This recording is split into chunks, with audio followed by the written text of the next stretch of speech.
the song with your heart. Play the song with your heart. At one time. Okay, last topic on the docket. We're going NBA real quick. My Lakers, man. Here's the deal. Okay. We talked about this 2 weeks ago. Talked about the Lakers were in turmoil, and nothing has changed. In fact, it's gotten worse. Here's the deal with the Lakers. They have been losing so many games recently. They just lost a game last night against the Memphis Grizzlies. Yep. And they lost against the Timberwolves. They lost against the Heat without Jimmy Butler. I think they play the Clippers next. Oh my God. We're gonna get our ass whooped. Darvin Ham has lost this locker room, has lost this team.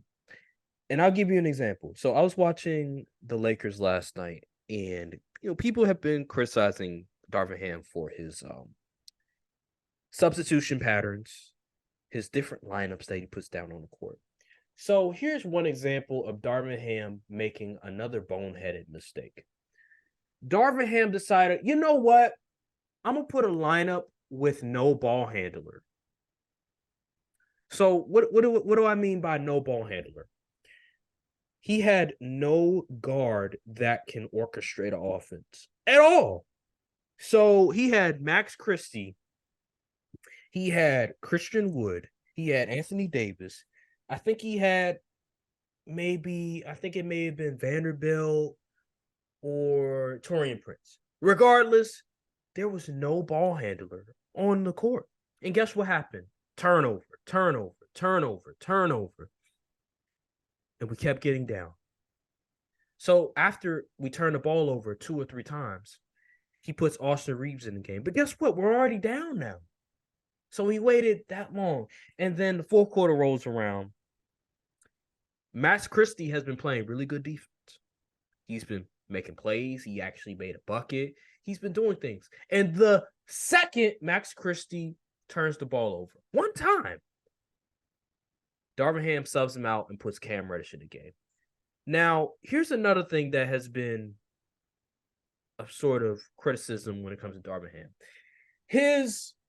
For whatever reason, his loyalty to Cam Reddish. Now, Cam Reddish is not good. Cam Reddish, he can play some defense. But after that, he can't do anything. He doesn't do anything on the court offensively well. And the fact that he decided, you know what? You know who will help us win us this game? It's Cam Reddish instead of Max Christie, who can actually score a little. And he's continuously put out Cam Reddish, Vanderbilt. 2 dudes that can't score at all. They can't shoot. They can't do anything on the court. They're there for defensive purposes, but they haven't been that great defensively. So Darvin Ham decides, all right, I'm going to put Austin Reeves in the starting lineup finally, right? Because we've been struggling offensively, but still, because of Cam Reddish and because of Vanderbilt in the starting lineup who can't shoot, we can't score effectively, efficiently, consistently, and it's having a detrimental effect on this team. I'm looking at this offense. I still don't know what this offense is. I'm looking at some of these players, albeit, yes, D'Lo is out, Roy is out. All these guys are not playing. Game Fitson is out. There's still no excuse. You can't lose to the Memphis Grizzlies. I don't care if John Morant's on the court. You're still good enough. You have LeBron and Anthony. Dog, didn't Marcus Smart hit like 9 threes? Yeah, he did. Yup. And we had the lead at one point. We were up by like double digits. We were playing good ball. And Darvin Ham just, for whatever Out the reason, half, y'all started getting ran, boy. I was like, good grief. for whatever reason, Darvin Ham, these lineups, I will say some of it was on the players. In the fourth quarter, LeBron James missing free throws, Anthony Davis missing free throws, turning the ball over. Some of that stuff was on the players. But again, it all stops at Darvin Ham's inability to construct an effective lineup. Like, dude, if you know that we can't score, if you know that we're having trouble orchestrating the offense, put in a dude that can do that. Why would you have a whole lineup where there's not one guy that can orchestrate the offense? It made no sense. And that's why Max Christie turned the ball over. Christian Wood turned the ball over because you have these two dudes dribbling the ball down the court. Why? That's not what they do. And the offense is so discombobulated. LeBron and Anthony Davis are playing well, but it doesn't matter because everybody else doesn't play well. It doesn't matter because you're putting lineups that don't work. And see, it's a disaster. And how do you expect to build continuity if you keep changing lineups, starting lineups game after game, just throwing poop at the wall and hoping it sticks? Like that's not how winning basketball is played.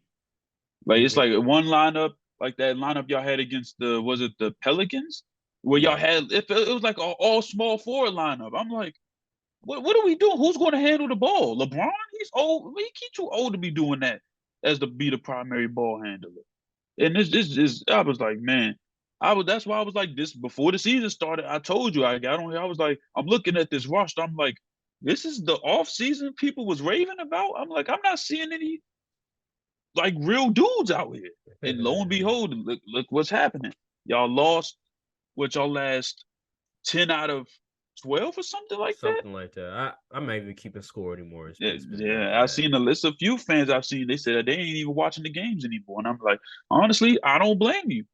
Because you was promised this coming into the season that we're gonna run it back. We're gonna run it back. We're gonna get back to you kept D'Lo, you kept all of these dudes, and you re-signed Austin Reeves. You went out and got a free agent. They sold you a dream. Oh, we got year 2 Darvin Ham coming up. People no, it's the same crap. The same story. Now people want to trade for Zach LaVine like that's gonna solve the problem.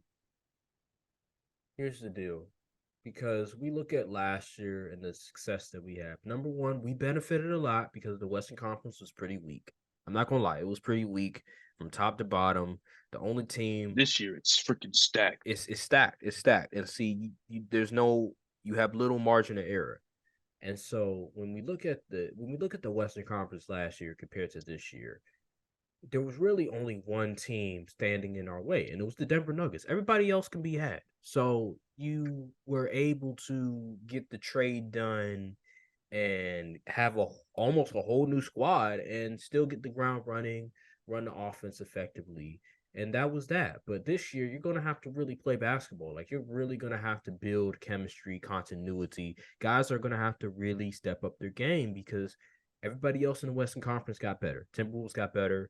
The Nuggets are still there. We already know what the Clippers like. They've been tremendous. Like they're scary. Everybody's gotten better. The Pelicans gotten better.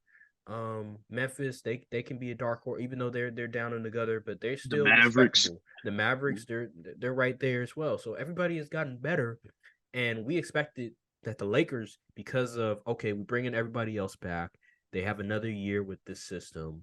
That everybody, the chemistry is going to get a lot better because that's the one thing with the Lakers that have sort of hurt them in recent years is that the lack of chemistry, the fact that there's always a turnaround with the roster and stuff like that, and we didn't have much defense until last year, right? Because we traded for Russ, so we're like, all right, we got defense, we got guys that can handle the ball, D'Angelo Russell, but around December, D'Angelo Russell he hasn't played well, and Austin Reeves, he's been solid, but everybody else, they've been inconsistent. Gabe Vincent, he's been out of the lineup. So it's a lot of things that are going on. Didn't they say he's going to get surgery and miss like 6 to 8 weeks or something like that? Yeah. Pretty much. So he's dealing with that. Another Kendrick Nunn situation. So you looked at some of these guys and you expected them to get better, but they haven't gotten better. They've regressed. Another thing that I look at, I think Roy Hashimura is a perfect example of somebody that we don't know if he's gotten better at all because I'm looking at the way that they're utilizing him, and that's just not his game. Like, he's not a spot up shooter. Like, they're having him out on the wing. They're having him out in the corner as like a spot up shooter. And I'm like, that's never been Roy Hashimura's game. Like, he's a guy back to the basket, free throw line and under. Like, that's his game. And the fact that they're just having him sit out there as like he's a knockdown 3-point shooter. Like he can shoot the three occasionally, but that's not his game. Like he's more inside and out. Like that's not who he It's is. And funny because y'all making these dudes be spot up shooters, but you have no one to get them the ball outside of LeBron. I mean, Austin Reeves, he can handle the rock. D'Angelo Russell. That's the thing. Like we need to have a lineup in there where there's at least one ball handler, and the ball handler he has to make his shots as well. Like Austin Reeves, I trust. D'Angelo Russell, he's been inconsistent, and that's the problem. He's been inconsistent.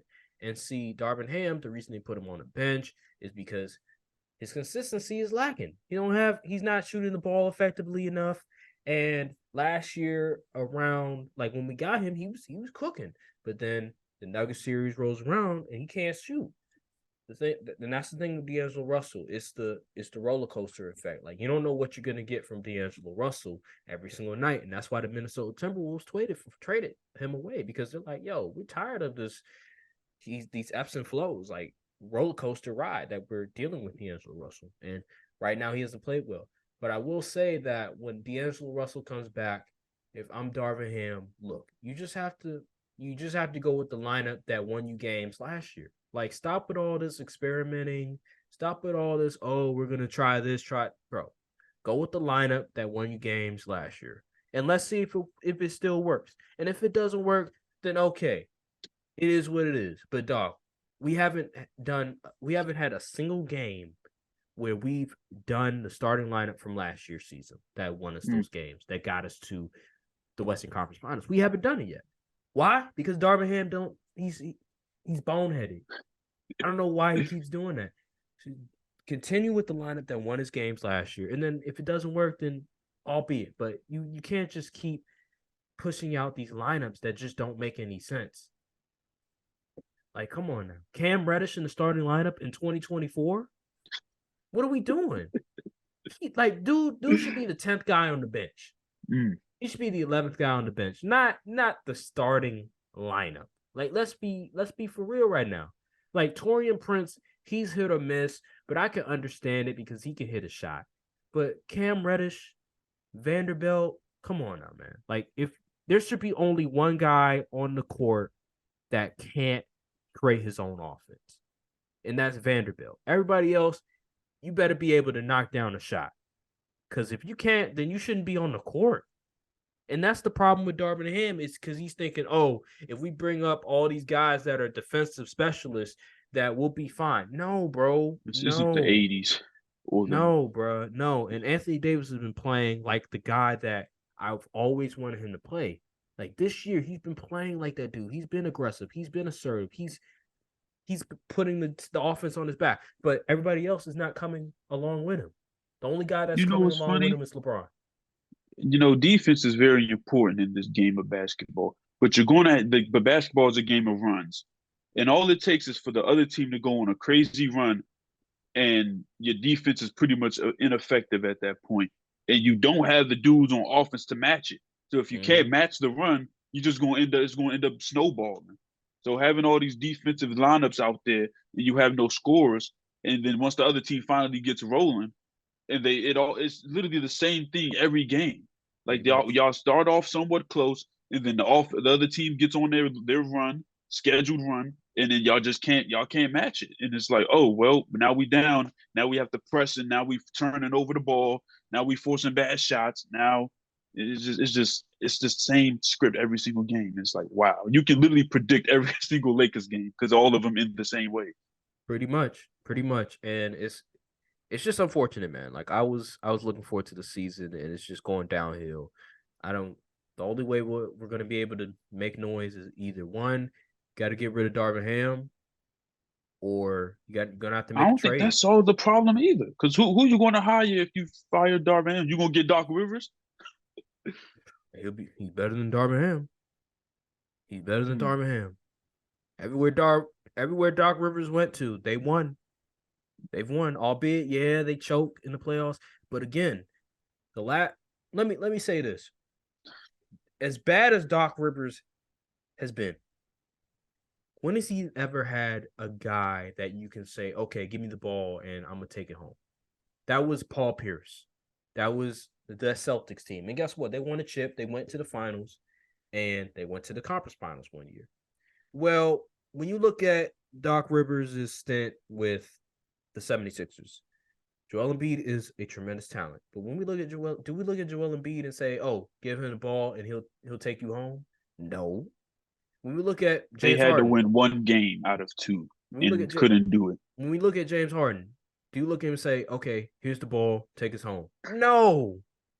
And here's the thing with the Lakers. What Doc Rivers, what he'll have at his disposal compared to any other team besides the Celtics, is that he can trust LeBron James will show up when it matters most. He could trust, LeBron James, is he the greatest closer in the world? No. But if it's like a big game, when I need LeBron James to give me buckets, I expect LeBron James to give me buckets. And see, that's the difference between all the other teams that he's had besides the Celtics teams, is that when you look at LeBron, when you look at Anthony Davis, sometimes, you can say, okay, they're going to show up. No, those other teams, I'm not really expecting James Harden and Joel Embiid to really show up because that's what they normally do. But LeBron James, he's going to show up when it matters most. He's not going to choke. And see, that's why I look at Doc Rivers and I say, yeah, he's had his problems, but he's always won wherever he's gone to. And he's never had a guy like LeBron James where he's going to show up no matter what. So he's better than Darvin Ham, in my opinion. I just think Darvin Ham don't know what he's doing. Clippers fans, they thought that Tyronn Lue was like Darvin Ham or something. The way that they were talking about Tyronn Lue, they thought he was Darvin Ham. And I'm like, y'all don't even understand. Y'all don't even know what you have. Like, seriously, like, what are you talking about? And so now the Clippers are playing well, and we suck right now, but it is what it is. We'll eventually get to more NBA conversation. It's just the NFL and college football has been just so jam-packed. And we're just focusing on that right now. But after football goes away, we're going to be talking more NBA and stuff like that. So stay patient, be patient, and just wait because we're going to get to the NBA eventually. And I'm telling you, when we get to the NBA, it's going to be so much stuff that we're going to be discussing because I'm looking, I'm watching. I see what's going on. The Milwaukee I've been Bucks. watching more games recently too. So I'm more caught up with what's going on around the league, whatnot. The Milwaukee Bucks, the Boston Celtics, the Clippers, the Timberwolves, the Thunder. I'm seeing all these teams. I'm staying up to date to what's going on. And I'm telling you, it's going to be a lot of things that we're going to be discussing. But right now, football, right now is the discussion. And yeah, we'll transition to that later on. But all right, I think that'll do it on this edition of the Courtside podcast. Thank you for watching. Make sure to like, subscribe, comment down below, hit the notification bell, follow the socials as well. And we will see you all in the next episode of the Courtside podcast. Thank you guys for watching and peace. Look, cold world, still a cold world. And a couple of y'all is cool, but we a little more thorough. Whole time, a little more girls. You know I spit that sick shit and it's still no cure. Hold up, loud pack.